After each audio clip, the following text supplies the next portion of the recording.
জুবিন গাৰ্গ বিহীন অসমৰ অৱস্থা কি হ'ব? এতিয়া আকৌ চলিবনে হিন্দু মুছলমানৰ ৰাজনীতি? আকৌ চলিব নেকি স্বজন তোষণৰ ৰাজনীতি? আকৌ চলিব নেকি হিংসা হিংসি ঘৃণা এই সকলোবোৰ? জুবিন গাৰ্গে যিখন অসম দি গ'ল সেই অসমখন ৰক্ষা কৰিব পাৰিবনে? আমি নিশ্চিত আমাৰ প্ৰাণৰ স্পন্দন জুবিন গাৰ্গৰ হত্যাৰ লগত জড়িত এগৰাকী লোকেও সাৰি যাব নোৱাৰে, আইনে সাৰিবলৈ নিদিয়ে।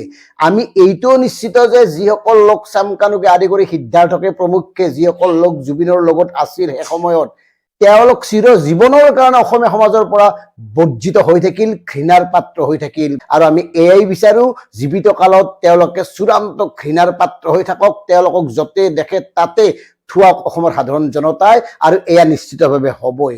কিন্তু আমাৰ ডিকে বিভক্তৰ কথাটো হ'ল, জুবিন গাৰ্গৰ মৃত্যুৰ পিছত এইখন চৰকাৰৰ বৰমূৰীয়াসকলে প্ৰত্যেকগৰাকীয়ে যি ধৰণে মৰ্মান্তিক সমবেদনা জ্ঞাপন কৰিছে, আকুণ্ঠ চিত্তে জুবিন গাৰ্গৰ গুণগান কৰিছে, জুবিন গাৰ্গৰ কাষত থিয় হৈছে, সেইসকলে অনাগত সময়ত জুবিনে যে কৈছিল যে মোৰ কোনো জাতি নাই, মোৰ কোনো ধৰ্ম নাই, এই কথাটো ক'ব পাৰিবনে?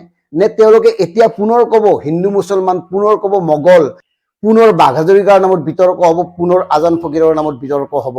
এই কথাবোৰ আমাক লাগে।